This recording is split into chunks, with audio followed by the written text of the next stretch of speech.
Oh, aloha there. It seems like everything's doing good. I'll check on the usual tech issues. I only have a bit of time, but I'm here. And let me review back where we left off and see what else I can go through. I guess. Because, man, it's just a lot of things that I don't remember because it's all about classification, understanding different properties on how to classify things, and all that sort. So, biogenetic minerals, we could go through that, but the last thing I left off is rocks, ores, and gems. Now, yeah, let me just go through here. Rocks, ores, and gems. As we can see, sheets is the metaphoric rock characterized by an abundance of plately minerals. In this example, the rock has prominent selenite, no, porphyroblasts as large as 3 centimeters or 2 inches in this case. Alrighty.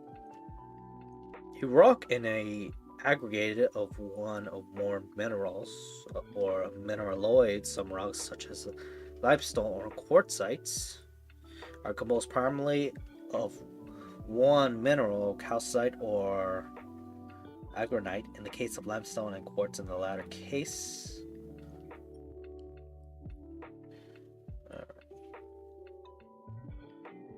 Yeah, I'm just sitting in the here, not moving much of my head nor my hands nor most of my body because it's starting to not flicker whenever I just stand still. Well, every time I just move here directly to the camera, it does flicker a lot. And I'm not sure if this new position is causing it. Well, let's see. And my face toward here. Let me move my hands.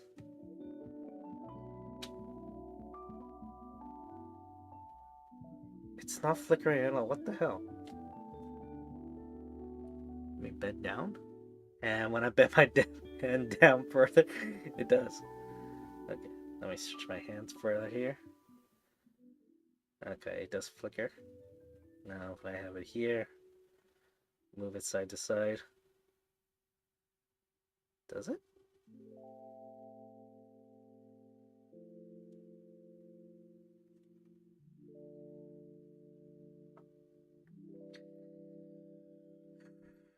When I cross my hands, it actually has some issues. Alrighty. Well, anywho. Anywho, is it moving? It's moving somewhat. It's moving like that, or like that. Let me back up a little bit more.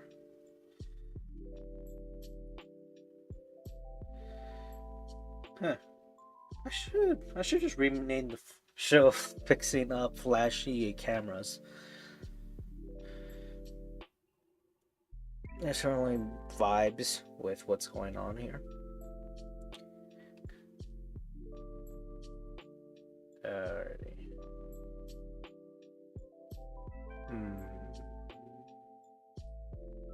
Let's finish this. Yeah, some rocks such as limestone or quartzite are composed primarily of one mineral, calcite or aragonite in the case of limestone and quartz in the latter case. Other rocks can be defined by relative abundances of key essential minerals. Granite is defined by proportions of quartz, alkali feldspar, and plagioclase feldspar. The other minerals in the rocks are termed accessory minerals and do not greatly affect the bulk composition of the rock. Rocks can be composed entirely of non-mineral material. Coal and the sanitary rock composed primarily of organically derived carbon. In rocks, some mineral species and groups are much more abundant than others. These are termed the rock-forming minerals. The major examples of these are quartz. Okay, it's not moving much. Alrighty. The major examples of these are quartz, the feldspars, the micas, the ephoblos, the pyroxenes, the olivines, and the calcite. Except for the last one, all of these minerals are silicates. Overall, around 150 minerals are considered particularly important, whether in terms of their abundance or aesthetic value. In terms of collecting commercially valuable minerals and rocks other than gemstones, metal ores, or mineral fields are referred to as industrial minerals. For example, muscovite, a white mica, can be used for windows, sometimes referred to as isinglass as a filler or an insulator. Okay. Actually, so far. Ores are minerals that have high concentration of certain elements, typically in metal. Examples are cinnabar, HGS, and ora mercury, sulfate, SHN, and ora zinc, calcinate, SnO2, and ora tin, and colemite, and ora boron. Let's see what the picture looks. Oh, it looks like cauliflower. I don't know if any of y'all like cauliflower. Let me move my head so it won't flicker much.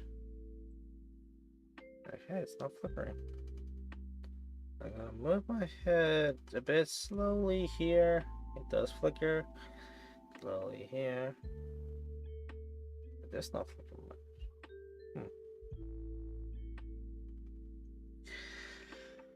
So,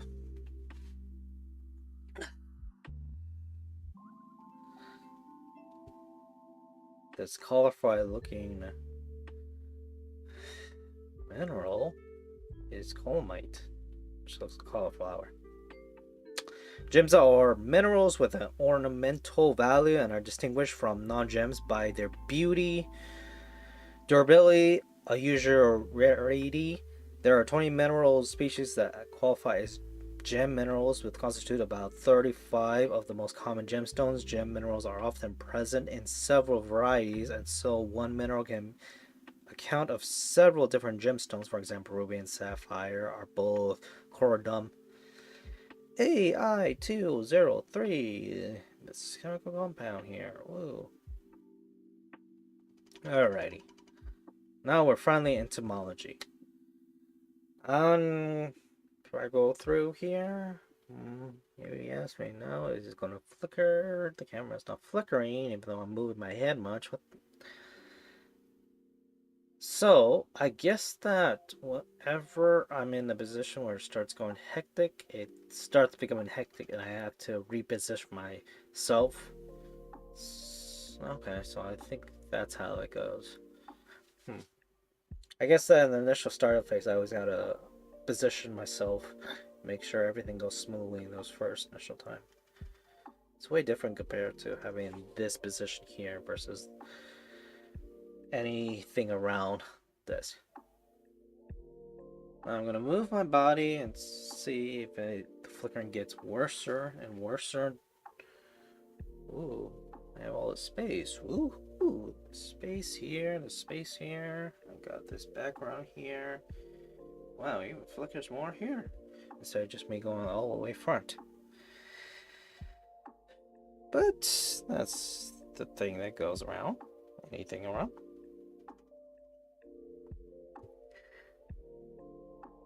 Alrighty.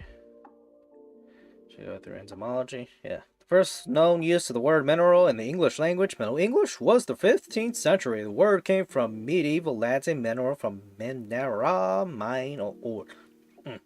The word species comes from the Latin species, a particular sort, kind, or type with a distinct look or appearance.